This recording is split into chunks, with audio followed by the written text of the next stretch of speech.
நான் முடித்து விடுவேன். அல்லேலூயா. நேரத்தை எனக்கு சொல்லிவிட்டால் போதும். சில பேர் சொல்லாமல் இருக்கும் பொழுது ஆவியானவர் நடத்தும் பிரகாரம் அங்கே போய் கொண்டு இருக்கும். சொன்ன பிறகாக நான் அந்த நேரத்தோட ஆண்டவரே கண்டிப்பாக முடிச்சுக்குவார். ஏன்னா ஃபீபா ரேடியோவில் குடும்ப நேரம் என்றதான ஒரு நிகழ்ச்சி அவங்க என்னை கூப்பிட்டு மெசேஜ் கொடுக்க சொன்னாங்க. 15 நிமிஷம் மெசேஜ், 15 நிமிஷம் தான், புராணமே 15 நிமிஷம் தான். கரெக்டாக 7 நிமிஷம் தான் மெசேஜ் கொடுக்கணும். அவங்க முன்னால் ஒரு பாட்டு, பின்னால் ஒரு பாட்டு விளம்பரம் கொடுப்பாங்க. கரெக்டாக 7 நிமிஷத்துக்குள்ள மெசேஜ் கொடுத்து முடிச்சிடும். அப்புறம் அவங்க பார்த்தாங்க, இதை பத்தலையேன்னு சொல்லிட்டு 1/2 hour மெசேஜ் எனக்கு கொடுக்க ஆரம்பித்தாங்க. இப்போ நீங்கள் 20 நிமிஷம் பேசுங்கயானுமா? அப்போ கொஞ்சம் 20 நிமிஷத்துக்குரிய கரெக்டாக பேசி மிச்ச விளம்பரம் பார்த்துக்குவாங்க. நம்ம காசு கொடுத்து போல நான் பேசுறது அவங்க எனக்கு காணிக்க கொடுத்தாங்க. அல்லேலூயா. ஆகவே 7 நிமிஷம், லண்டனில் 10 நிமிஷம் தான் கொடுத்தாரு ஒரு சபையில். 10 நிமிஷம் பேசி 15 சொன்னாங்க, அப்புறம் 10ன்னாங்க. சரி பரவாயில்ல, 5 நிமிஷம் கொடுத்தா கூட கடவுள் எல்லாத்தையும் நமக்கு ட்ரைனிங் கொடுத்துருக்குறாரு. ஆவியானவர் தானே பேசுறது. 10 நிமிஷம் தான் அந்த ஒரே வசனத்தை வச்சு ரோமன் 8:28 வச்சு 10 நிமிஷத்தில் டான் முடிச்சேன். அந்த மெசேஜை கேட்டு 3 சிங்கள பாஸ்டர்கள் 3 சபையில கூப்பிட்டாங்க. அல்லேலூயா. ஏனென்றால் சமயம் வாய்த்தாலும் வாய்க்காவிட்டாலும் 5 நிமிஷத்துலேயே ஆண்டவர் பேசுவார், 50 நிமிஷத்துல பேசுவார், எவ்வளவு நேரம் வேணாலும் பேசுவார். நம்புறீங்களா போது? அல்லேலூயா. ஒரு மாதிரியா டல்லா இருக்கிறீங்க, என்ன ரொம்ப கஷ்டம், பாஸ்டிங் இருக்கிறீங்க அப்படி ஒன்றும் இல்லை. சரி, பிரைஸ் தி லார்ட். அல்லேலூயா. சரி, தேவனுடைய சித்தம், தேவனுடைய உள்ளத்தை நாம் இந்த காலையில நாம் தெரிந்து கொள்ள போகிறோம். வழக்கமாக உங்களுக்கு தெரிந்த வசனம் தான். ஆனால் புது டைமென்ஷனில் போகும்பொழுது சில பேர் இதை ஏற்றுக்கொள்ள முடியும், சில பேருக்கு ஏற்றுக்கொள்ள முடியாது. இருந்தாலும் என்னால் முடிந்த வரைக்கும் அதை நான் சொல்ல ஆசைப்படுகிறேன். ஆதியாகமத்தின் புஸ்தகத்திலே 12வது அதிகாரம் 1 to 3 வசனங்கள் வாசிக்கும் பொழுது என்ன வாசிக்கிறோம்? கர்த்தர் ஆபிரகாமை நோக்கி, நீ உன்னுடைய தேசத்தையும் உன் இனத்தையும் உன் தகப்பனுடைய வீட்டை விட்டு நான் உனக்கு காண்பிக்கக்கூடிய தேசத்துக்கு போ. நான் உன்னை பெரிய ஜாதியாக மாற்றி உன்னை ஆசீர்வதித்து உன் பெயரை பெருமைப்படுத்துவேன். நீ ஆசீர்வாதமாக இருப்பாய். அப்புறமாக சபிப்பேன். பூமியில் உள்ள வம்சங்கள் எல்லாம் உனக்குள்ளே ஆசீர்வதிக்கப்படும் என்றார். இந்த அண்மையில தான் நம்ம சிந்திக்க போறோம். பூமியில் உள்ள வம்சங்கள் எல்லாம் உனக்கு உள்ளே என்ன செய்யப்படும்? ஆசீர்வதிக்கப்படும். சபிக்கப்படும் என்று இல்லைங்க. ஆண்டவர் ஆபிரகாமை அழைத்து, உன்னை ஆசீர்வதிக்கிறவர்களை நான் ஆசீர்வதிப்பேன், சபிக்கிறவர்களை சபிப்பேன் என்று சொல்லி கடைசியில் ஒரு பாயிண்ட் அங்க கொடுக்கிறார். பூமியில் உள்ள வம்சங்கள் எல்லாம் உனக்குள்ளே என்ன செய்யப்படும்? ஆசீர்வதிக்கப்படும். ஆபிரகாமுடைய சந்ததி யூதர் சந்ததி என்று தெரியும். இதே வார்த்தையை ஆண்டவர் அவனுக்கு ஒரு குழந்தையை கொடுத்து மலை மேல பலி செலுத்தும் பொழுது அவன் பலி செலுத்துகிறான். பலி செலுத்தக்கூடிய அந்த நேரத்தில் அவனை பார்த்து மெச்சிக்கொண்டு இதே வார்த்தையை சொல்கிறார். 22வது அதிகாரம் 18வது வசனத்தை நாம் வாசிப்போம். நீ என்னுடைய சொல்லுக்கு கீழ்ப்படிந்தபடியினால் உன் சந்ததிக்குள் பூமியில் உள்ள சகல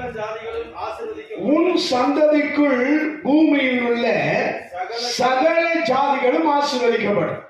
அல்லேலூயா. இப்போ இங்க என்ன நாம் பார்க்கிறோம்? ஆபிரகாமுடைய சந்ததிக்குள்ளே, உன் சந்ததிக்குள்ளே பூமியில் இருக்கிற எல்லா ஜாதிகளும் கண்டிப்பாக என்ன செய்யப்படும்? ஆசீர்வதிக்கப்படும் என்று அவர் சொல்லிட்டார்.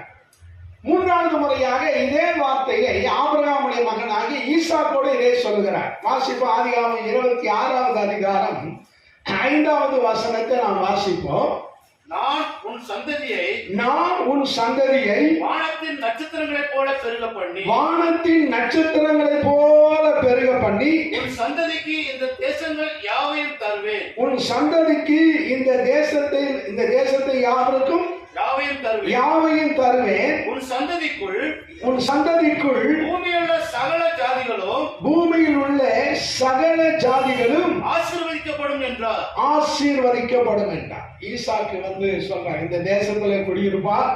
நான் ஆபிரகாமுக்கு சொன்னேன், உனக்கு நான் சொல்றேன், நான் உன்னை ஆசீர்வதிப்பேன். உன் சந்ததிக்குள் பூமியில் உள்ள எல்லா ஜாதிகளும் ஆசீர்வதிக்கப்படும்.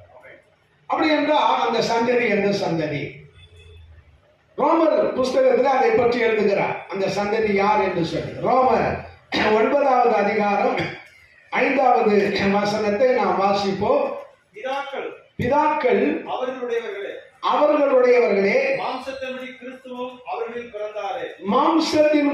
கிறிஸ்துவும் அவர்களில் பிறந்தாரே. இவர் என்றென்றைக்கும் ஸ்தோத்திரிக்கப்பட்ட சர்வத்துக்கும் மேலான தேவன்.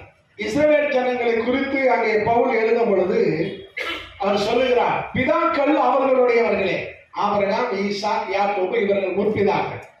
இந்த முற்பிதாக்கள் இஸ்ரவேல் சந்ததியில் வந்தவர்கள், அவருடையவர்களே. கிறிஸ்துவும் அவர்களில் என்ன செய்தார்? பிறந்தாரே என்று சொல்லிப்பார். அப்படியானால் உனக்குள் சகல ஜாதிகளும் ஆசீர்வதிக்கப்படும் என்று சொன்ன அந்த சந்ததி அந்த அப்படியே படிப்படியாக வரும் பொழுது அது எந்த சந்ததியாக வருகிறது? கிறிஸ்துவனுடைய சந்ததியாக வருகிறது. அல்லேலூயா, அல்லேலூயா. இப்பொழுது பாருங்க, இன்னொரு வசனத்தை கூட நாம் வாசிப்போம். கலாத்தியர் 3வது அதிகாரம் 5வது வசனத்தை நாம் வாசிக்கும் பொழுது அங்கே என்ன வாசிக்கிறோம்? கலாத்தியர் 3வது அதிகாரம் 5வது வசனம், அன்றியும் உங்களுக்கு ஆவியை அளித்து உங்களுக்குள்ளே அற்புதங்களை நடப்பிக்கிறவர் அதை நியாயப்பிரமாணத்தின் கிரியைகளாலே செய்தாரா, விசுவாசத்தினாலே செய்தாரா? அங்கே சொல்லுகிறார், உங்களுக்கு அற்புதங்களை அளித்தாரே, அற்புதங்களை செய்தாரே. அந்த கலாத்தியர்ல வாசிக்கும் போது யூத ஜனங்களுக்கு எழுதப்பட்ட ஒரு நிருபம். அது யூத ஜனங்கள் ரட்சிக்கப்பட்டு வந்தார்கள், அவர்கள் எழுதப்பட்ட நிருபம். உங்களுக்கு அற்புதங்கள் செய்தது விசுவாசத்தினால செய்தாரா, அதை நீ நியாயப்பிரமாண கிரியை செய்ததுக்கு அற்புதம் செய்தாரா? இப்ப நீங்க என்ன பதில் சொல்ல போறீங்க? எதனால அற்புதங்களை செய்தான்? விசுவாசத்தினால் அற்புதம் செய்தான். தொடர்ந்து வாசிப்போம் அந்த வசனத்தை. அப்படியே ஆபிரகாம் தேவனை விசுவாசித்தான், அது அவனுக்கு நீதியாக எண்ணப்பட்டது. ஆகையால் விசுவாச மார்க்கத்தார்கள் எவர்களோ அவர்களே ஆபிரகாமின் பிள்ளைகள் என்று அறிவீர்களாக. அப்படியே ஆபிரகாம் தேவனை விசுவாசித்தான், அது அவனுக்கு என்னவாக எண்ணப்பட்டது? இப்ப ஆண்டவர் ஆபிரகாமிடத்திலும் ஈசாக்கிடத்திலும் என்ன சொன்னார்? உனக்குள்ளே சகல ஜாதிகள் என்ன செய்யப்படும்?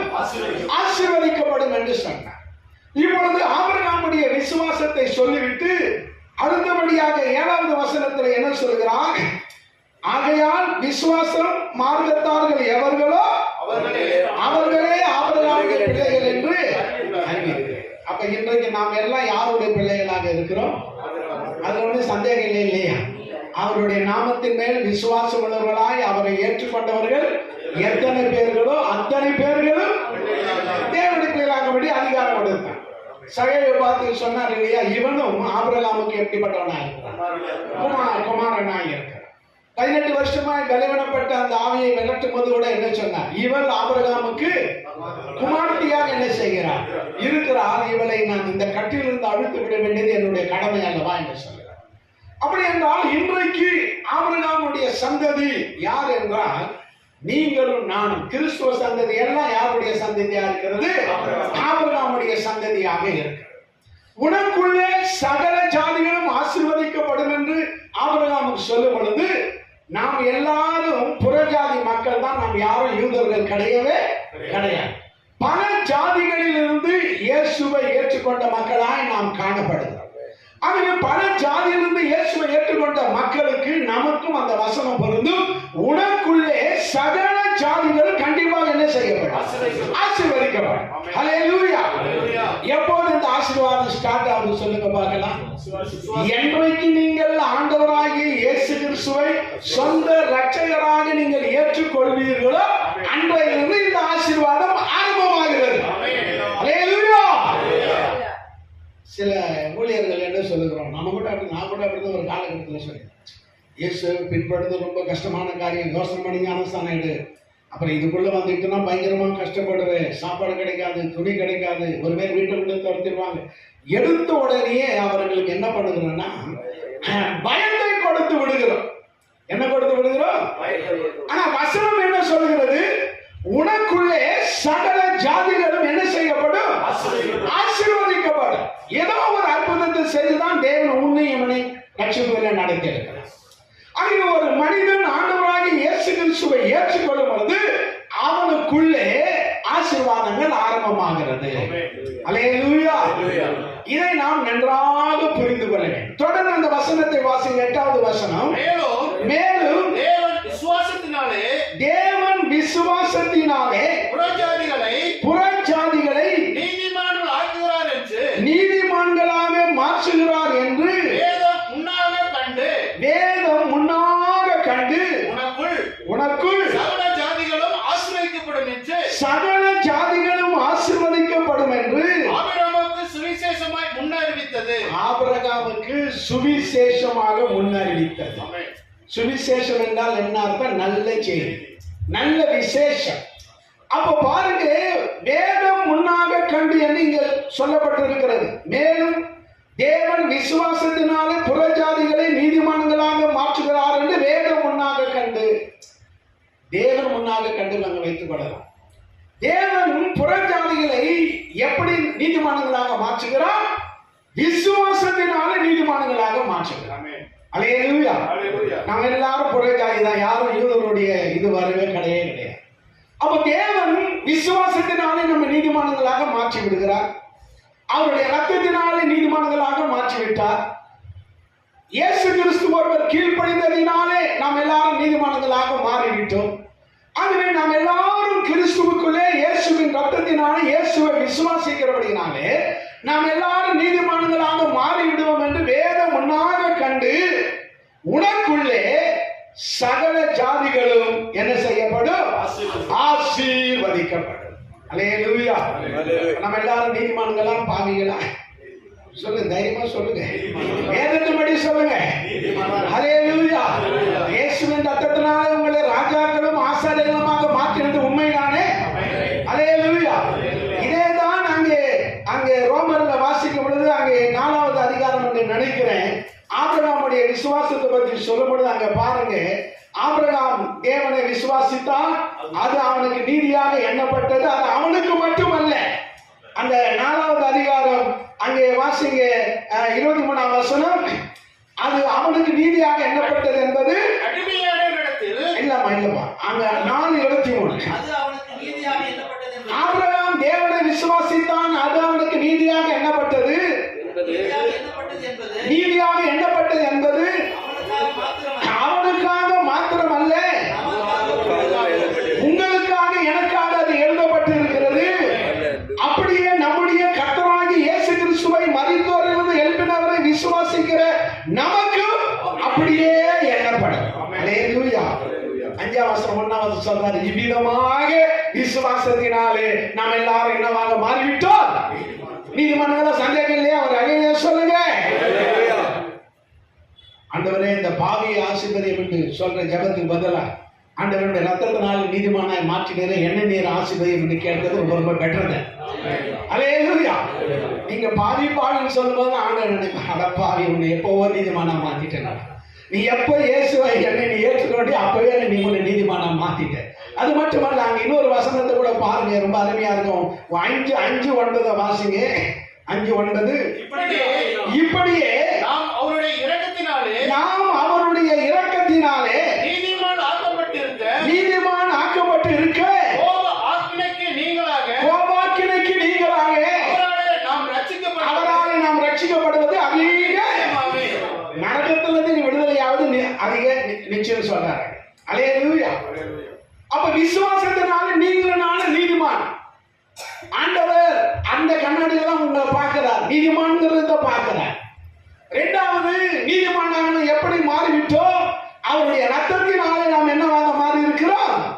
நீதிமானாக மாறி இருக்கிறோம். மூன்றாவதாக அதிலே பாருங்க, 19வது வசனத்தை நாம் வாசிப்போம். அதிலே அன்றியும் ஒரே மனுஷனுடைய கீழ்ப்படியாமையிலே அநேகர் பாவிகளாகிட்டது போல. எந்த மனுஷன் கீழ்ப்படியாம போயிட்டான்? ஆதாமுடைய கீழ்ப்படியாமையினால எல்லாரும் என்னவாக மாற்றப்பட்டோம்? பாவிகளாக மாற்றப்பட்டாங்க. செகண்ட், அப்புறம் வாசிங்க. ஒருவருடைய கீழ்ப்படிதலினாலே, ஒருவர், யார் அந்த ஒருவர்? இயேசுவுடைய கீழ்ப்படிதலினாலே அநேகர் நீதிமானாக்கப்படுகிறார்கள். அநேகர் நீதிமானாக்கப்படுகிறார்கள். ஹல்லேலூயா. ஆதாமுடைய கீழ்ப்படிதல் நமக்கு மரணத்தை கொடுத்தது. இயேசுவுடைய கீழ்ப்படிதல் நமக்கு நித்திய ஜீவனை கொடுத்தது. ஆதாமுடைய கீழ்ப்படிதல் அங்கே வந்து சாத்தான் கீழ்ப்படிந்தனாலே அதனால நமக்கு உலகத்தில் என்ன வந்தது என்றால் பாவிகள் என்ற பட்டம் வந்தது. ஆனால் இயேசு கிறிஸ்து சிலுவையின் மரண பரியந்தம் கீழ்ப்படிந்தவராக மாறினார். தேவனுக்கு சமமாய் கொள்ளையாடின, தேவனுக்கு சமமாய் இருப்பதை கொள்ளையாடின பொருளாக எண்ணாமல் அவர் தம்மை தாமே வெறுமையாக்கி அடிமை ரூபம் எடுத்து மனுஷ சாயலாக மாறினார். சிலுவையின் மரண பரியந்தம் என்ன செய்தார்? அந்த கீழ்ப்படிதல் தான் உங்களை என்னையும் நீதிமானாக மாற்றிவிட்டது. அல்லேலூயா. அப்ப நீங்க தனி ஜெபத்தில் சொல்லும் பொழுது ரத்தத்தினால என்னை நீதிமானாக மாற்றினதுக்காக நன்றி. நான் உண்மை விசுவாசித்து ஏற்றுக்கொண்டபடினாலே என்னை நீதிமானாக மாற்றினதுக்காக நன்றி. இயேசுவே என்னை சிலுவையிலே கீழ்ப்படிந்து எனக்காக மரித்து என்னை நீதிமானாக மாற்றினபடினால நன்றி. அதுதான் கலாத்தியர்ல வாசிக்கிறோம். வேதம் உங்களை முன்னாக நீதிமானாக மாற்றுகிறார் என்று கண்டு உனக்குள்ளே சகல ஜாதிகளும் என்ன செய்யப்படும்? ஆசீர்வதிக்கப்படும் என்று சுவிசேஷமாக முன்னறிவித்தது. அல்லேலூயா. அப்படி என்றால் நாம் எல்லாரும் எப்படிப்பட்ட மக்களாய் இருக்கணும்? கண்டிப்பா நீதிமானாக இருக்கிறோம். அது மட்டும் போதுமா? வயிற்றுக்கு சாப்பாடு வேணுமா? வீட்டு வாடகை கட்ட வேணாமா? நமக்கு எவ்வளவு செலவுகள் இருக்குது. நாம் எல்லாரும் கிறிஸ்துவுக்குள்ளே தேவன் நம்மை ஆசீர்வதித்து இருக்கிறார். விசுவாசத்தோடு சொல்லணும். ஆண்டவரே, உமக்குள்ளே என்னை ஆசீர்வதித்து இருக்கிறபடினால நன்றி. பூமியில் உள்ள சகல ஜாதிகளும் என்ன செய்யப்படும்? ஆசீர்வதிக்கப்படும். எவர்கள் விசுவாச மார்க்கத்தார்களோ அவர்கள் விசுவாசம் உள்ள ஆபிரகாமுடனே ஆசீர்வதிக்கப்படுகிறார்கள். விசுவாச மார்க்கத்தார்னா கொஞ்சம் பேர் ஊழியக்காரங்க நினைச்சுங்க, நம்ம தான் ஃபுல் டைம்ல ஒர்க் பண்றோம், நம்ம தான் விசுவாச ஊழியம், விசுவாச மார்க்கத்தார், நம்ம தான் வேலை செஞ்சு ஊழியம் செய்யறாங்க, அவர் ஆஃப் டைம் அப்படி செய்யறது, பார்ட் டைம் செய்யறாங்க. அந்த அர்த்தத்துல இங்க சொல்லலை. இது விசுவாச மார்க்கத்தார்கள் என்றால் ஃபுல் டைம் பார்ட் டைம் சொல்லல. ஆண்டவராகிய இயேசு மேல விசுவாசம் வைத்து ஏற்றுக்கொள்கிறோமே அவர்கள் தான் விசுவாச மார்க்கத்தார்கள். அல்லேலூயா. ஆகவே விசுவாச மார்க்கத்தார்கள் எவர்களோ அவர்கள் அவர்களுடைய பிள்ளைகள் என்று அறிவிக்கிறாங்க. அவர்களை தேவன் என்ன செய்கிறார்? ஆசீர்வதிக்கிறார். அல்லேலூயா. இதை அழுத்தம் திருத்தமாக அந்த யூத எபிரேய மக்களுக்கு அவர் சொல்லிக்கொண்டே வருகிறார். நியாயப்பிரமாணம் எல்லாம் கேன்சல் ஆகிடுச்சு. நியாயப்பிரமாணம் வந்து யூதர்களே கூட இப்ப ஆண்டு கொள்வது கிடையாது. அது ஆண்டவரே கேன்சல் பண்ணிட்டார். அவங்க தூக்கி கையில வச்சுக்கிட்டாங்க. புறஜாதிகளாகிய உங்களுக்கு என்பது நியாயப்பிரமாணம் கிட்டே வரக்கூடாது. அல்லேலூயா. கிருபையின் பிரமாணத்திலே வந்திருக்கிறோம். தேவன் ஆசீர்வதிக்கப்பட்ட ஒரு சந்ததியை கண்டுபிடித்தாரே, உனக்குள்ளே சகல ஜாதிகளும் ஆசீர்வதிக்க, அந்த சந்ததி நீங்களும் நானும் தான். அல்லேலூயா. அல்லேலூயா. இன்னும் கொஞ்சம் விளக்கமா நீங்க பாத்தீங்கன்னா அந்த ரோமர்ல ரொம்ப அழகா ரொம்ப கிளீனா சொல்லுவார். ரோமர் 4வது அதிகாரம் வாசிங்க. 5வது அதிகாரமா அந்த ஞானஸ்தானத்தை பத்தி அவர் கடைசியில் சொல்லிட்டு வரும்போது அந்த சந்ததி கிறிஸ்துவே என்று சொல்லுவார். அங்கே வாசிப்போம். 5வது அதிகாரம் 23, 27 பாருங்க. அந்த 6வது அதிகாரமா வாசிக்க பாருங்க. அதுல அந்த சந்ததி கிறிஸ்துவே என்று ஒரு அருமையான ஒரு வசனம். கிறிஸ்து மரித்தோரிலிருந்து எழுப்பப்பட்டது போல நாமும் புதிதான ஜீவன் உள்ளவர்களாய் நடந்து கொள்ளும்படிக்கு அவருடைய மரணத்திற்குள்ளாகும் ஞானஸ்தானத்தினாலே கிறிஸ்துவுடனே கூட அடக்கம் பண்ண. இல்ல அது இல்ல பிரதர். இந்த சாரி கலாத்தியல வந்தாது. கலாத்தியல வருது பாருங்க. அது வாசிக்கிறது. கலாத்தியர் 3வது அதிகாரம். Correct, very good. 3வது அதிகாரம்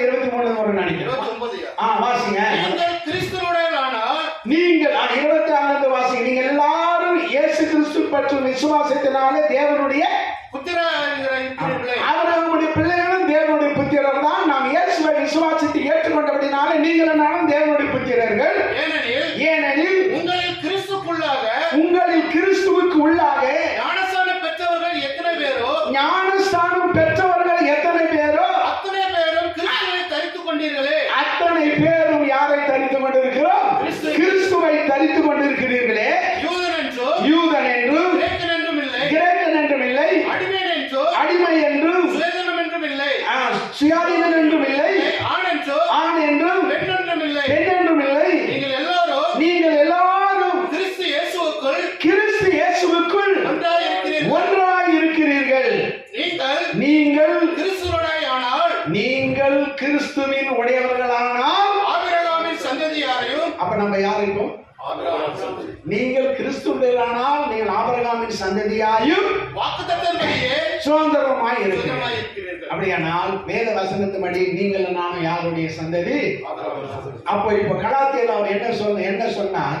நீ எவர்கள் விசுவாச மார்க்கத்தார்களோ அவர்கள் யாரோடு ஆசீர்வதிக்கப்படுகிறார்கள்?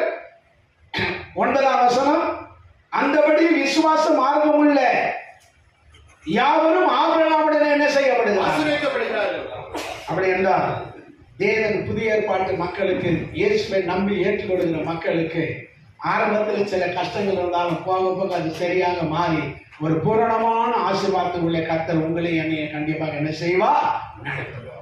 இப்பொழுது 2 ஆசீர்வாதங்களை வாக்குத்தத்தம் பண்ணி இருக்கிறார். அதை வாசிப்போம். தொடர்ந்து அங்கே 13வது வசனத்தை நாம் வாசிப்போம்.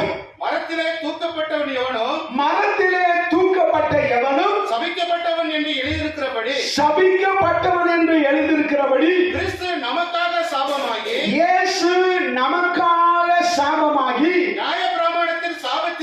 நியாயப்பிரமாணத்தின் சாபத்திற்கு நம்மை நீங்களாக்கி மீட்டுக் கொண்டார். நம்மை நீங்களாக்கி என்ன செய்து விட்டார்? அப்ப நியாயப்பிரமாண சாபம் நமக்கு கிடையாது. இயேசுனுடைய ரத்தம் நம்மளை பரிசுத்தப்படுத்தி நம்ம நீதிமானாக மாற்றுகிறது உண்மையானால் நியாயப்பிரமாணத்தின் சாபம் நமக்கு கிடையவே கிடையாது. இப்படி இயேசு சிலுவையில ரத்தம் சிந்தினபடினால பாவம் மட்டும் மன்னிக்கப்படுவது அல்ல, 2 பெரிய ஆசீர்வாதங்கள் அங்கே வருகிறது. அங்கே அடுத்த வசனத்தை நீங்கள் வாசியுங்கள். ஆபிரகாமுக்கு உண்டான ஆசீர்வாதம் கிறிஸ்து இயேசுவினால் புறஜாதிகளுக்கு வரும்படியாகவும், கிறிஸ்து இயேசுவினாலே புறஜாதிகளாகிய உங்களுக்கும் எனக்கும் வரும்படியாகவும் ஆவியை குறித்து சொல்லப்பட்ட வாக்குத்தத்தத்தை நாம் விசுவாசத்தினாலே பெரும்படியாக இப்படி ஆயிற்று. எப்படி ஆயிடுச்சுன்னு ஒரு கேள்வி கேட்டா நீங்க என்ன சொல்றீங்க? இப்படி ஆயிடுச்சுன்னா எப்படி ஆயிடுச்சு? அவர் சிலுவையில் என்ன செய்தார்? ரத்தம் சிந்தி சாபத்தை அவர் எடுத்துக்கொண்டு ஆசீர்வாதம் கொடுத்தார். ஆனால் 2 ஆசீர்வாதம் உங்களுக்கு எனக்கு வந்தது. ஒன்று, ஆபிரகாமுக்கு உண்டான அந்த ஆசீர்வாதம் அது யார் மூலமா வருகிறது? இயேசு மூலமாக வந்து உங்கள் மூலமா எனக்கு அது வெளிப்படுது. ஆபிரகாமுக்கு உண்டான ஆசீர்வாதம் கிறிஸ்து இயேசு மூலமாய் புறஜாதிகளுக்கு வரும்படியாக இயேசு சிலுவையில மரித்தார். அப்ப யார் புறஜாதிகள்? நீங்களும் நானும் தான் புறஜாதி. யூத ஜாதி, கிரேக்க ஜாதி 2 தான் இருக்கு. யூத ஜாதிகள், மற்ற எல்லாரும் உலகத்துல எல்லாம் புறஜாதிகள். அப்ப இயேசு சிலுவையில மரிக்கும் போது இந்த 2 பிளஸிங் அன்னைக்கே சாங்ஷன் பண்ணிட்டார். ஒன்று, ஆபிரகாமுடைய ஆசீர்வாதம் புறஜாதிகளாகிய உங்களுக்கு எனக்கும் வந்தது. 2வது ஆசீர்வாதம் பரிசுத்த ஆவியை குறித்ததான ஆசீர்வாதம் புறஜாதிகளாகிய நமக்கு வந்தது. இதை விசுவாசிக்கிற ஒரு அலையை சொல்லலாமா? ஏன்னா பரிசுத்தாவினுடைய அபிஷேகம் பழைய ஏற்பாட்டில சில ராஜாக்களுக்கு மட்டும்தான். தாவீதுக்கு, அப்புறம் சொல்லுவது யாரா இருக்கிறாங்க? சவுலுக்கு, இப்படி சில ராஜாக்கள். அப்புறம் நியாயாதிபதி காலத்துல சில நியாயாதிபதிகளுக்கு அந்த அபிஷேகம் சிம்சோன் மேல அப்படி இருந்தது. தப்பி போனா கிதியோன் மேல, அப்புறம் சில தீர்க்கதரிசிகள் எஸ்ஐகே அவங்க மேல அபிஷேகம். யூத ஜனங்களுக்கு எல்லாரும் அந்த அபிஷேகம் கிடையவே அவங்களுக்கே கிடையாது. புறஜாதி நமக்கு சுட்டுப்பாடாலும் அது கிடையாது. ஆனால் இயேசு சிலுவையில மரிக்கும் பொழுது இந்த 2வது ஆசீர்வாதத்தையும் ஆவியை குறித்த வாக்குத்தத்தம் பரிசுத்தாவின் ஆசீர்வாதத்தையும் தேவன் நமக்கு கொடுத்து விட்டார். அல்லேலூயா. இப்போ சித்தராமையா வந்து 200 யூனிட் ஃபினிஷ் எடுத்தார். அதுக்கு ஒரு அப்ளிகேஷன்லாம் கொடுத்து ஃபில் பண்ண சொன்னார். ஃபில் பேப்பர்ல வந்த உடனே அநேகர் என்ன பண்ணாங்க, நாங்க கூட ஃபில் பண்ண எங்களுக்கு ஒரு கரண்ட் பில் கட்டு ஃப்ரீயா வருது. அப்போ ஆர்டர் வந்தாச்சு, பேப்பர்ல வந்தாச்சு, ஃபில் பண்ணி அனுப்ப வேண்டியது யாருடைய கடமை? நமக்கு 2 ஆர்டர் சான்சர் பண்ணிட்டார் இயேசு. 2023 வருஷம் ஆச்சு சிலுவையில மறிச்சு. என்ன ஆர்டர்? ஒண்ணு, உனக்கு ஆபிரகாமுடைய ஆசீர்வாதம் வாங்கிட்டு போயிடு. 2வது என்ன ஆசீர்வாதம்? புறஜாதிகள் பரிசுத்த ஆவியை குறித்ததான ஆசீர்வாதம். இதையும் தேவன் வாக்குத்தத்தம் பண்ணினார் யோவேல் மூலமாக. இதோ கடைசி நாட்களிலே மாம்சமான யாவர் மேலே நான் என்ன செய்வேன்? ஊற்றுவேன். பிராமிஸ் ஆன நிறைவேறல. அது எப்ப நிறைவேறுச்சு? இயேசு கிறிஸ்து மரித்து 40வது நாள் 50வது நாள் மேலே போகும் பொழுது பெந்தெகோஸ்தே நிறைவேறுச்சு.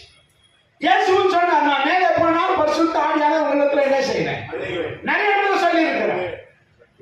அப்போஸ்தலர் 1ல லூக்கா அந்த சுருட்சி அதை எழுதும்போது சொல்லுகிறார், இயேசு கிறிஸ்து சொன்னதாக அவர் சொல்லுகிறார், நீங்கள் எருசலேமுக்கு நீங்கள் போகாதீர்கள், இங்கேயே தங்கியிருங்கள், மேல் வீட்டிலே நீங்கள் காத்துக் கொண்டிருங்கள், பிதாவின் வாக்குத்தத்தம் நிறைவேற காத்திருங்கள், பரிசுத்த ஆவியினிடத்தில் வரும் புது பலனை அடைவீர்கள்.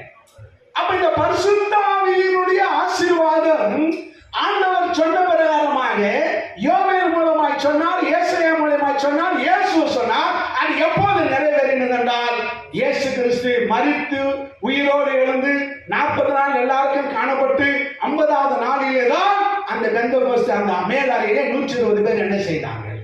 அபிஷேகம் பண்ணார். அப்ப முதல் ஆண்டவர் ஆரம்பிச்ச சபை என்ன சபை? சொல்லு, தைரியமா விசுவாசம் சொல்லுங்க. பெந்தெகோஸ்தே அந்நிய பாஷை பேசுற சபை தான் முதல் ஆரம்பிக்கப்பட்ட சபை.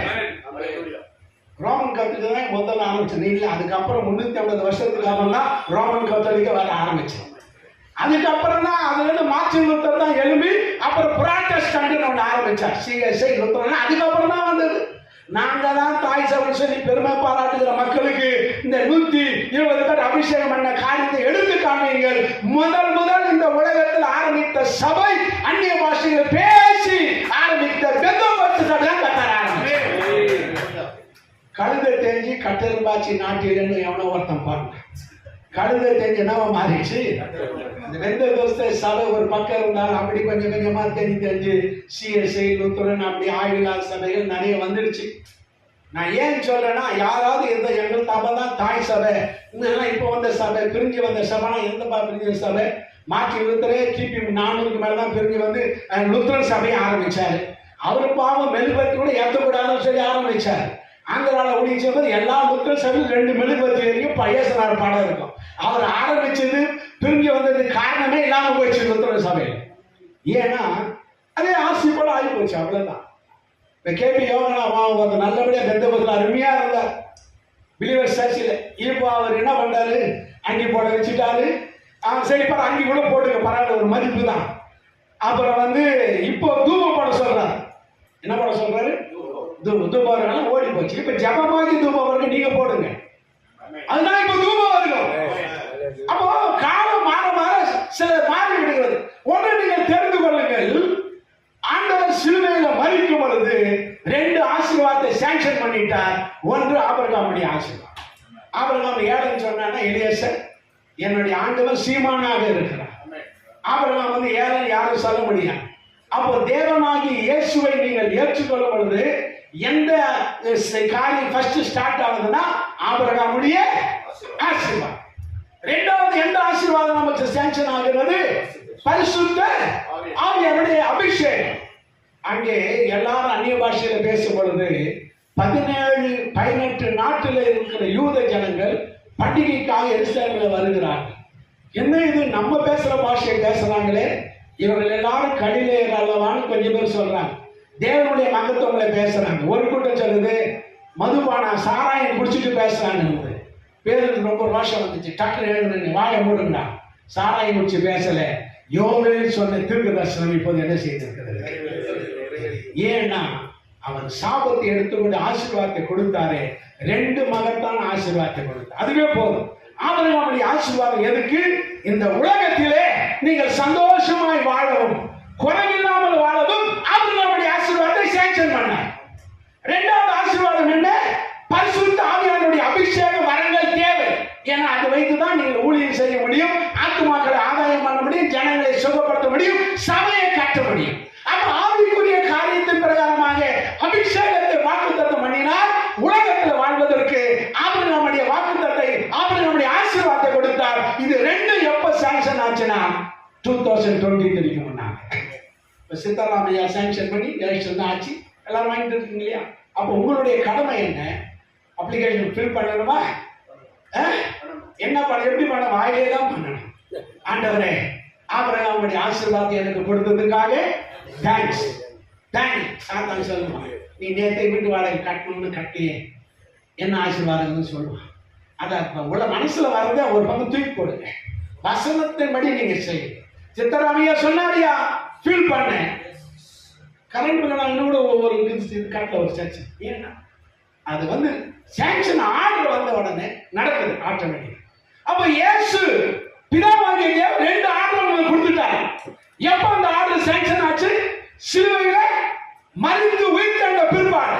அப்படி என்றால் அந்த 2 ஆசீர்வாதத்தை நீங்கள் நானும் பெற்றுக்கொண்டே ஆக வேண்டும். அது வந்து அபிஷேகம் வந்துருச்சுங்க. ஆனா ஆபிரகாமுடைய ஆசீர்வாதம் ஒன்னும் என்ன செய்யல. அபிஷேகம் வர்றது உண்மையானா ஆபிரகாமுடைய ஆசீர்வாதம் கண்டிப்பாக வரும். இயேசுவின் ரத்தம் சகல பாவங்களை நீக்கி நம்மை சுத்திகரித்து உண்மையானா அவருடைய ஆபிரகாமுடைய ஆசீர்வாதமும் ஆவியை குறித்து சொன்ன ஆசீர்வாதமும் உண்மையாக நமக்கு உண்டாகும், வரும். அல்லேலூயா. இது நிச்சயம் தாங்க. இதுக்கு இன்னொரு அருமையான ஒரு வசனத்தை பவுல் 2 கொரிந்தியர் 8வது அதிகாரம் 9ஆம் வசனத்தில் எழுதுகிறார். பாருங்க, 2 கொரிந்தியர் 8ஆம் அதிகாரம் 9வது வசனம் என்ன வாசிக்கிறோம்? நம்முடைய கர்த்தராகிய இயேசு கிறிஸ்துவின் கிருபையை அறிந்திருக்கிறீர்களே. நம்முடைய கர்த்தராகிய இயேசு கிறிஸ்துவின் கிருபையை அறிந்திருக்கிறீர்களே. அவர் ஐஸ்வர்யம் உள்ளவராய் இருந்தோ, அவர் பணக்காரராக இருந்தோ, நீங்கள் அவருடைய தரித்திரத்தினாலே, நீங்கள் இயேசுநாதனுடைய ஏழ்மையினாலே தரித்திரத்தினாலே ஐஸ்வர்யவான் ஆகும்படிக்கு, பணக்காரராக மாறும்படிக்கு உங்கள் நிமித்தம் தரித்திரானாரே. உங்கள் நிமித்தம் இயேசு சிலுவையிலே தரித்திரரானார். இந்த வசனம் நிறைய பேர் ஏற்றுக்கொள்ள முடியாது. அது நீங்க சொல்லப்பட்டுகிற ஐஸ்வர்யம் எது தெரியுமாயா? விசுவாசத்துல ஐஸ்வர்யவான்களா இருக்கும். அங்க வந்து சொல்றாரு, விசுவாசத்துல ஐஸ்வர்யவானை பத்தி சொல்லல. அந்த 8வது அதிகாரம் ஃபுல்லா நீங்க வாசித்து பாருங்க. 8, 9 ஊழியக்காரர்கள் கொடுக்கக்கூடிய தர்ம பணத்தை பத்தியே தான் பேசிட்டு வர்றாரு பவுல். பணத்தை பத்தியே பேசிட்டு வரும்போது சொல்றாரு, நீங்கள் பணக்காரராக, அந்த வசனம் கருத்து நம்ம பாஷையில சொல்றேன், நீங்கள் பணக்காரராக மாறும்படி இயேசு உங்களுக்காக ஏழையாய் மாறி போயிட்டார். இதை நம்புறீங்களா? எப்ப மாறினார் இயேசு ஏழையாக தரித்திரராக? சிலுவையில மாறினார். ஒரு அக்கா பாடிட்டாங்க, கந்தை துணியோ கர்த்தருக்கு கடும் ஏழ்மை கோலமதோ. நான் கூட கேட்டுக்கிறேன் அந்த அக்காவுடைய பாட்டு, ரொம்ப ஆறுதலா இருக்கும். கந்தை துணியிலே சுற்றி வைக்கப்பட்டு சொல்லி பைபிள்ல கிடையாது, துணிகளிலே சுற்றி வைக்கப்பட்டிருக்கு. இது உங்களுக்கு அடையாளம். அடையாளத்துக்காக துணியிலே சுற்றி வைக்கப்பட்டது. அது கந்த துணி நம்ம சேர்த்துக்கலாம் ஒரு ஆள்.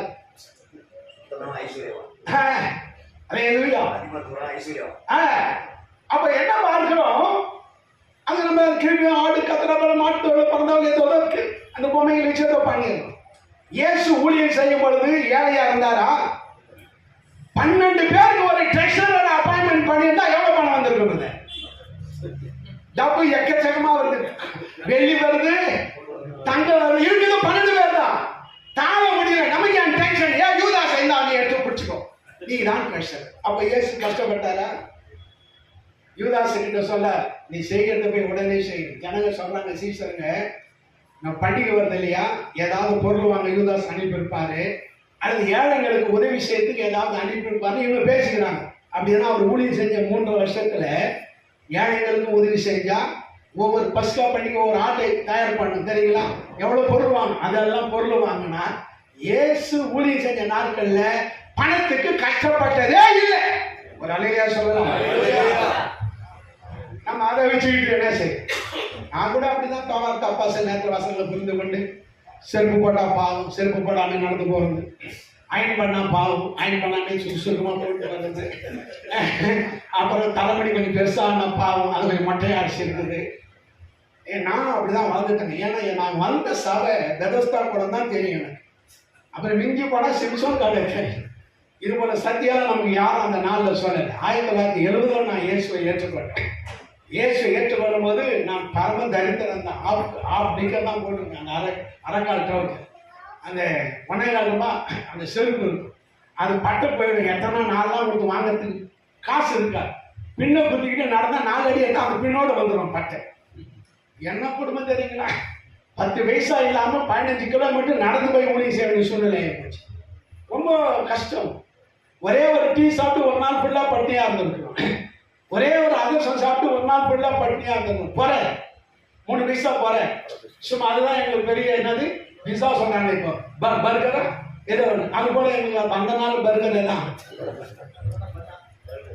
பர்கர் குறை தெரியாது அவங்களுக்கு. நீங்கள் பிறந்தது கிடையாது அந்த நாள். இப்போ வரைக்கும் போற 3 பைசா. ஏன் சொல்றேன்னா, ஆண்டவராகிய இயேசுவை ஏற்றுக்கொண்டு நான் பரம தரித்திரம். கால விலைகளை தான் படிப்பேன். உங்களால அந்த புகை ஏறும். செத்தனா புகையோட கருகரமா வரும். நான் இந்த வசனத்தை அனுபவிச்சு தான் நான் உங்களுக்கு சொல்றேன். என்னுடைய சாட்சி சொன்னாவே உங்களுக்கு அதே 2 மணி நேரம் ஆயிடும். எல்லாத்தையும் சாட்சி சொல்ல முடியாது. சத்தியத்தை சொல்லிட்டு போறேன். 2 பிளஸிங் சாங்ஷன் ஆகி போச்சு. இதை அப்ளிகேஷன் ஃபில் பண்ணி வாங்காவிட்டா யாருடைய தப்பு? மேலே போயிட்டு ஆண்டவரே உனக்காக நான் காலில் செருப்பு இல்லாத கூட ஊழியம் செஞ்ச ஆண்டவர், உனக்காக துணி கூட அயன் பண்ணாம டை கூட கட்டாம ஊழியம் செஞ்ச ஆண்டவர், அவ்வளவு தாழ்மையா இருந்தேன். உன்னை எவனா செய்ய சொன்ன? உன்னை எவன் செய்ய சொன்ன? நீ என்னுடைய விசுவாசம், என்னுடைய ஆசீர்வாதம் நீ வேணான்ட்ட. நான் 2023 இந்த ஆசீர்வாதம் என்ன செஞ்சுட்டேன் கொடுத்துட்டு. நீ கேட்டு வாங்கி விசுவாசத்தை பேசி அந்த மைண்டு தான் நம்ம இதுல இருக்கு. எங்களை எப்படி வளர்த்துட்டாங்கன்னா, நீ இயேசுக்கான எவ்வளவு சோறு தண்ணி இல்லாம அவ்வளவு உனக்கு ஆசீர்வாதம். தப்பி தவறி அடுத்த கிறிஸ்துமஸ் எல்லாம் கஞ்சி ஊருக்கான்னு சொல்லிட்டேன். வாயில கஞ்சி ஊருக்கா தான் கிடைச்சது. பைபிளுடைய வசனம் எங்களுக்கு தெரியாத காலத்துல நாங்கள் பல கஷ்டங்களை பட்டோம், பல இன்னல்களை நாங்கள் பட்டோம். எங்க பசங்களுக்கு ஷூ வாங்கி கொடுக்க 8 ரூபாய் 9 ரூபாய் நைட்ல போய் செகண்ட் ஷூ வாங்கி கொடுக்கும் ஜானி ரோட்ல. அவ்வளவு கஷ்டங்க. இது யாரும் எனக்கு போதிக்கல, ஆவியானவரே எனக்கு போதித்து இதை வெளிப்படுத்தி காண்பித்து அந்த ஆசீர்வாதத்திலே கத்து இதுவரைக்கும் எங்களை நடத்தி கொண்டு வந்தார். அது இயேசு ஊழியம் செய்யும் போது பணத்துக்காக கஷ்டப்படல. ஒருத்தர் சொல்ல அப்படி என்ன அவர்கிட்ட காசு தான் ஏன் ஒரு பாக்கெட்ல இருந்து எடுக்கக்கூடாது? ஒரு காசு எடுத்து ஒரு காசு கேட்டு வாங்கி இதனுடைய மேல் எடுத்து பின்னாலே ஆரம்பிங்க. ஒருவேளை யூதாஸ் அந்த நேரத்தில் எல்லாம் வெளியே போயிருப்பான். அவங்க எதாவது ட்ரெஷரு. அதனால யூதாஸ் வெளியே ட்ரெஷர் போயிருப்பாரு. ஒரு காசு அவங்ககிட்ட கேட்டுவாங்க. இல்லை, அவர் ரொம்ப தரித்திரம். அதனால தான் அந்த காசு கூட அவங்ககிட்ட என்ன செஞ்சாரு. இவங்க இயேசுநாதர் ரொம்ப தரித்திரப்பட்டு கஷ்டப்பட்டு ஊழியம் செஞ்சார் என்று சொல்லி இந்த கான்செப்ட் இந்த காரியத்தை மண்டையில இருக்கிறதுக்கு அதுக்கேற்ற வசனங்கள்லாம் சப்போர்ட் பண்றாங்க. அப்படி இல்லை. இயேசு 3வது வயசுலயே வெள்ளி பொண்ணு சாம்பிராணி எல்லாம் பெரிய பெரிய காணிக்கா வாங்கினேன். அந்த பொண்ணை வச்சுதான் எகிப்துல கொண்டு போய் ஒரு வீடு எடுத்து இயேசு நாங்கள் அதை காப்பாற்றணும். அப்ப இயேசு பிறக்கும் போது ஏழை கிடையாது, ஊழியம் செய்வது ஏழை கிடையாது. சிலுவையில மரிக்கும் பொழுது ஒரு துணி கூட இல்லாதபடிக்கு வஸ்திரத்தை கூட எடுத்துட்டு நிர்வாணமாக வைத்து அங்கே வேலைக்காரன் இரவு தண்ணி கூட சாப்பிடலாது கெசமன் தோட்டத்தை ஜெபம் பண்ணி அதே இதுல சிலுவையில சாப்பாடு இல்லாம துணி இல்லாம அவமானத்தோடு சிலுவையில தரித்திரரானாரு. அது எதுக்குடா? நீ பணக்காரரா மாறும்படியா இயேசு உனக்காக சிலுவையிலே தரித்திரராக மாறி போனார். அப்ப உங்களை எப்ப பணக்காரரா மாத்திட்டாரு? மாத்துவாரா? அதை நான் சொல்லல. ஒரு குறை இல்லாமல் கர்த்தர் படிப்படியாக உங்களை ஆசீர்வதித்து உயர்த்துவார். உங்க பிள்ளைகளை உயர்த்துவார், உங்க பேர பிள்ளைகளை உயர்த்துவார். அன்லிமிட்டட் பிளஸிங் கர்த்தர் எப்பொழுதோ வாக்குத்தத்தம் பண்ணிட்டார். அதுதான் நான் சொல்ல வரேன். சில பேருக்கு இந்த மூலையில ஏறத்துக்கு கொஞ்சம் கஷ்டமா தான் இருக்கும். இது தான் செழிப்பின் உபதேசத்தை கொண்டு வர இருப்பார் நைஸா. அப்படி இல்லைங்க. இயேசுநாதருக்காக கல்லத்துக்கு அடிக்கிறாங்க, அது பாடு வாங்கிக்கோ. இயேசுநாதருக்காக ஜாட்டியில் அடிக்கிறாங்க, ஒருவேளை அந்த பாடு வரலாம், எடுத்துக்கோ. இயேசுநாதர் பேரை சொல்லி அடி உத ஏதாவது வாங்கினா அது பாடு, அது இருக்கும். சீசனுக்குள்ள இருந்தது எங்களுக்கு இருந்து உங்களுக்கு இருக்கலாம். ஆனா இயேசுநாதரை ஏற்றுக்கொண்டா பசியா இருக்கணும், பட்டினியா இருக்கணும், கந்த துணி போடணும், செருப்பு இல்லாம வாழணும், குடிசையில் இருக்கணும் கிடையாது அப்படின்னா இந்த வசனத்தை கட் பண்ணி போட்டு, இந்த வசனத்தை கட் பண்ணி போட்டு, ஏன் அவர் சிலுவையிலே மரித்தார், ஏன் இப்படி ஆயிற்று? ஒன்று, ஆபிரகாமுடைய ஆசீர்வாதம் புறஜாதிகளாகிய உங்களுக்கு எனக்கு வரும்படியாக இயேசு சிலுவையிலே மரித்தார். இரண்டாவது, பரிசுத்த ஆவியானவரை குறித்த ஆசீர்வாதம் பெற்றுக்கொள்ளும்படியாக இயேசு சிலுவையிலே மரித்தார். அவன் பரிசுத்த ஆவியின் அபிஷேகத்தை பெற்ற நீ ஏன் ஆபிரகாமுடைய ஆசீர்வாதத்தை பெற்று அனுபவிக்க கூடாது? அனுபவிங்க. அல்லேலூயா, அல்லேலூயா, அல்லேலூயா. நல்லதான் இருக்குது பிரசங்கம் பண்ணுறது. ஆனா எப்படியா இது பிராக்டிக்கல்ல வரும்? வராதே, வரும். சொல்ல ஆட்டோமேட்டிக்கா என்ன செய்யும்? வரும், வருங்க, வருங்க. உங்க வாயின் வார்த்தைகளை என்ன செய்யணும்னா மாத்தணும். வாயின் வார்த்தைகளை என்ன செய்யணும்? ஆண்டவரே, நான் கந்தை, நான் தூசி, நான் ஒன்றுக்கு உதவாதவன், நான் புழு, தாழ்த்திக்கிட்டு போறாள். ஆனால் இயேசு என்ன சொல்றார்? நீங்கள் அவருடைய ரத்தத்தினாலே உங்களை ராஜாக்களும் இதை சொல்ல, ஏன் அதையே புழு பூச்சி கர்ப்பாம்பூச்சின்னு சொல்லி கிடக்குறேன். உடைய ரத்தத்தினால என்னை ஆசாரியனாக மாற்றினதுக்காக நன்றி, ஸ்தோத்திரம். உடைய ரத்தத்தினால என்னை ராஜாக்களாக மாற்றினதுக்காக நன்றி. நாங்கள் பூமியில அரசாங்கம் பண்ணி பரலோகத்தில் இருந்து வேதனாலும் மூப்பர்கள் சொல்றாங்க விசுவாசத்தோடு. ஆனா நமக்கு என்ன செய்யறேன்? அந்த விசுவாசம் என்ன செய்யறேன்? வரல. மூப்பர்கள் சொல்றாங்க, 24 மூப்பர்கள் 4 ஜீவன்கள் என்ன சொல்றாங்க? இந்த உலகத்துல எங்களை ரத்தத்தினால மீட்டு இப்படி பிதாவாகி தேவன் முன்பதாக எங்களை ராஜாக்களும் ஆசிரியமாய் மாற்றினீர், நாங்கள் இந்த பூமியில அரசாங்கம். 1000 அரசாட்சி நம்புறீங்களா? அதாவது நம்புறீங்களா? சொல்லுங்க. அப்ப 1000 அரசாட்சிக்கு அன்றைக்கு சாட்சி 7 வருஷம் நம்புறீங்களா? நம்புறீங்களா? சொல்லுங்க. இயேசு மறுபடியும் வருவான்னு நம்புறீங்களா? அப்ப இதெல்லாம் நம்புறாங்க, இது மட்டும் ஏன் நம்ப மாட்டேன்? அவர் அவனுடைய ஆசீர்வாதம் எனக்கு கொடுத்துட்டா, பரிசுத்தாவை கொடுத்த ஆசீர்வாதம் வந்துருச்சு, ஏன் நம்ப மாட்டேன்? பரிசுத்தாவை தாரந்தாலும் கேட்காதீங்க. பரிசுத்தாவின் ஆசீர்வாதம் எனக்கு கொடுத்ததுக்காக நன்றி. எவர்கள் விசுவாச மார்க்கத்தார்களோ அவர்கள் தேவனுடைய புத்திரராக இருக்கிறார்கள். ஆகவே கிறிஸ்து நமக்காக சாபமாகி சிலுவையில் என்ன செய்தார்? மரித்தார். இப்படி ஆயிற்று. எப்படி ஆயிற்று? அவர்கள் நம்முடைய ஆசீர்வாதம் உங்களுக்கு வரும்படி. உலக ஆசீர்வாதம் கண்டிப்பா உனக்கு எனக்கு வரும். சிங்கக்குட்டிகள் தாழ்ச்சியடைந்து பட்டினியா இருக்கும், கர்த்தரை தேடுகிறவர்களுக்கோ ஒரு நன்மையும் குறைபடாது. நாம் அனுபவிக்கிறதுக்கு சகலவித நன்மைகளையும் 50% கொடுக்கிறார் இருக்குதா? நாம் அனுபவிக்கிறது சகலவித நன்மைகளையும் சம்பூர்ணமாய் கொடுக்கிற தேவனுக்கு நன்றி. அப்ப இந்த வசனத்தை நீங்க நம்பணும். இயேசுவே, நான் பணக்காரராக மாறும்படியார், ஐஸ்வர்வானாய் மாறும்படியார் எனக்காக நீ சிலுவையிலே தரித்திரராய் மாறி போனதுக்காக நன்றி. தேங்க்ஸ். குட் ஃப்ரைடே அன்னைக்கு துக்க கஞ்சி சாப்பிட்டுட்டு துக்கத்தோட இருக்கு சொல்ல.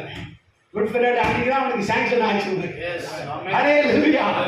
இயேசு சிலுவையில மரித்த அன்னைக்கு தான் அவனுக்கு ஆபிரகாமுடைய ஆசீர்வாதம் சாங்ஷன் ஆயிடுச்சு.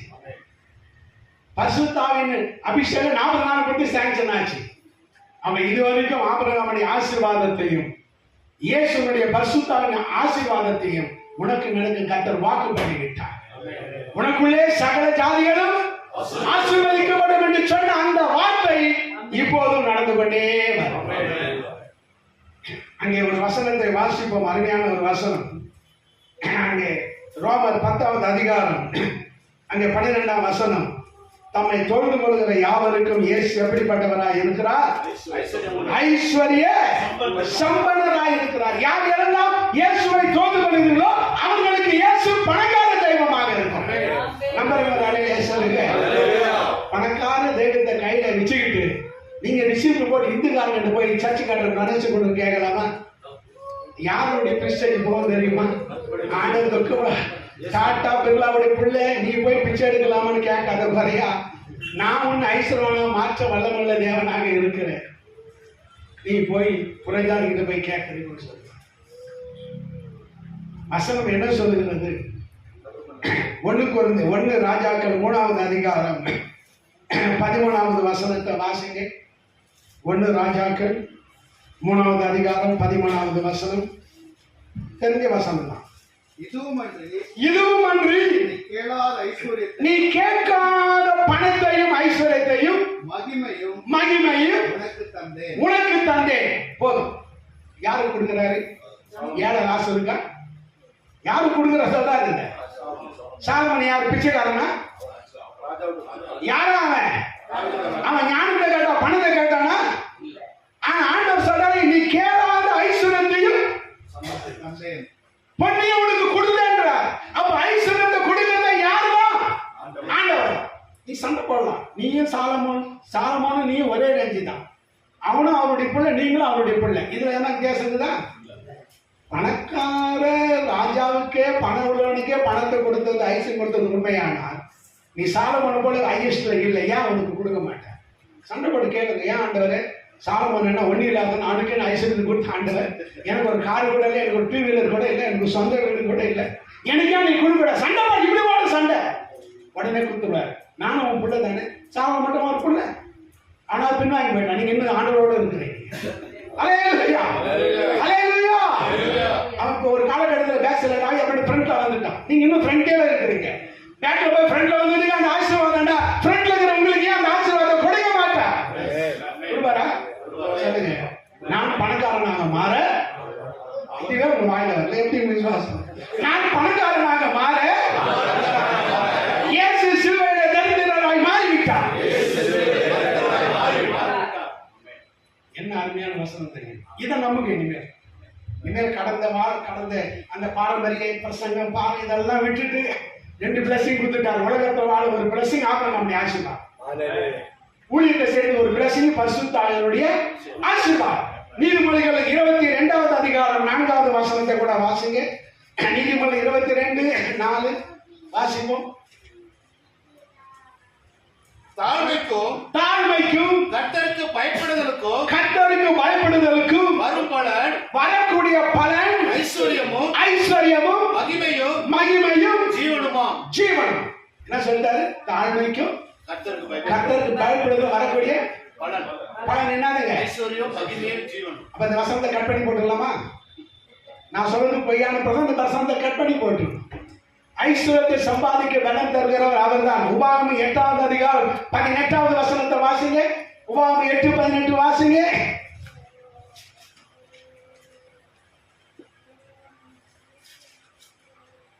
உன் தேவனாகிய கர்த்தரை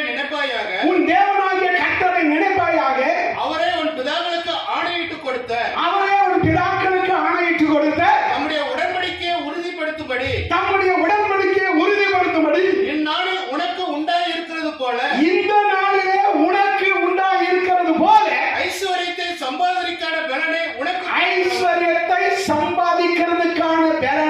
உனக்கு கொடுக்கிறவர் அவரே. உனக்கு கொடுக்கிறார். அல்லேலூயா. பணத்தை சம்பாதிக்கக்கூடிய பலனை கொடுக்கிறதே அவர் தாங்க. நீ கேளாத ஐஸ்வர்யத்தை உனக்கு கொடுத்தன்னு சாலமோன் கொடுத்தானே, ஏன் உனக்கு கொடுக்க மாட்டேன்? கேட்கலாமா? கேட்கக்கூடாது. உறுதியா கேளுங்க. தப்பு ஒண்ணுமே கிடையாது. அல்லேலூயா. 1 சாமுவேல் 2வது அதிகாரம் 7வது வசனம் 8வது வசனத்தை கூட வாசிங்க. அண்ணா ஆவியில நிறைந்து சில தீர்க்கதரிசனமான வார்த்தைகளை சொல்லுகிறார்.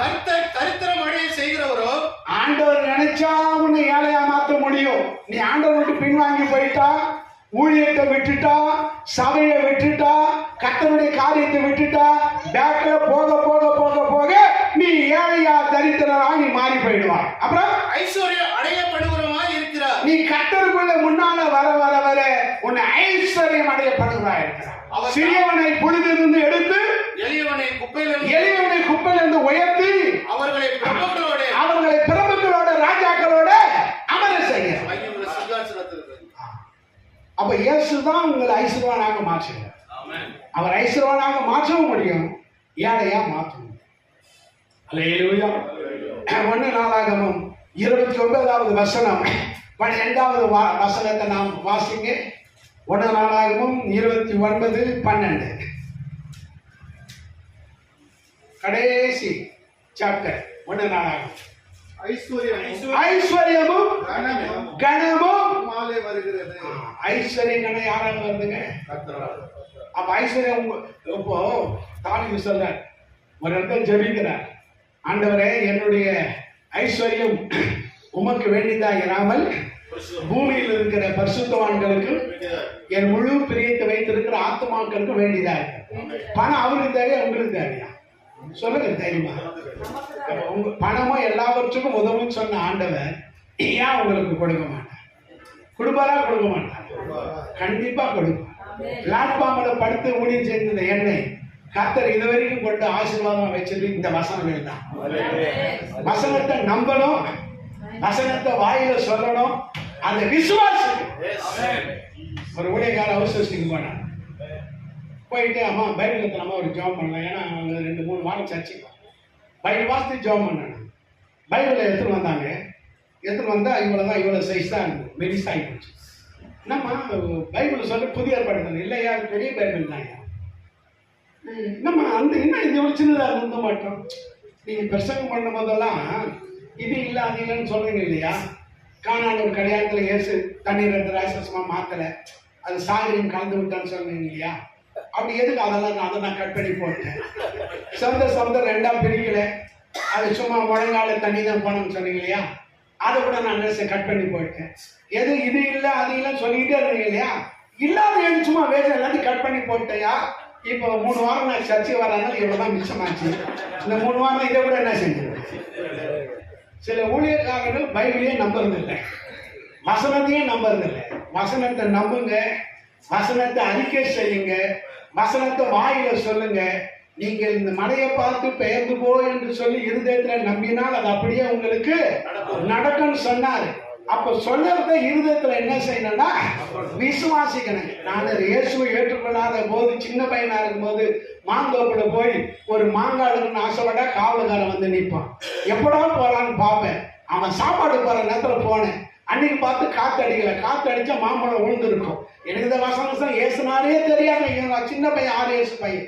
நான் என்னமோ அப்பவும் ஏசு என் கூட அந்த மாமரத்தை பார்த்து மாமரமே காவல்காரன் இல்லை ஒரு மாங்காய் போடணும் மாமரத்தை பார்த்து பேசணுங்க. திடீர்னு ஒரு காத்து அடிச்சது, தொப்புன்னு ஒரு பெரிய மாமரம் வந்து தூக்கி வீட்டுக்கு வந்துட்டேன்.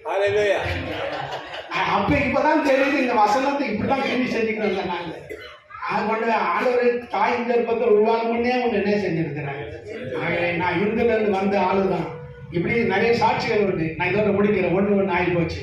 ஒன்று தெரிஞ்சுக்கீங்க, இயேசு சிலுவையில மரித்தது 2 பிளஸிங்காக. ஒன்று ஆபிரகாமுடைய ஆசீர்வாதம் நீங்க பெற்றுக்கொள்ளணும். 2வது பரிசுத்தாவின் வரங்களையும் வல்லமையில நீங்க பெற்றுக்கொள்ளணும். வரங்கள் வல்லமையில் ஊழியர் இம்ப்ரூவ் ஆகிறதுக்கு ஆபிரகாமுடைய ஆசீர்வாதம் உங்க வீடு, மனைவி, பிள்ளைங்க, அவங்களுடைய வசதிகள் தேவையெல்லாம் இம்ப்ரூவ் ஆகிறது. இந்த 2ஐயும் தேவன் எனக்கு கொடுத்து ஆசீர்வதித்தார். எனக்கு கொடுத்த இயேசு உங்களுக்கு கொடுப்பார். கர்த்தர் தாமே இந்த வசனங்களை ஆசீர்வதிப்பார்.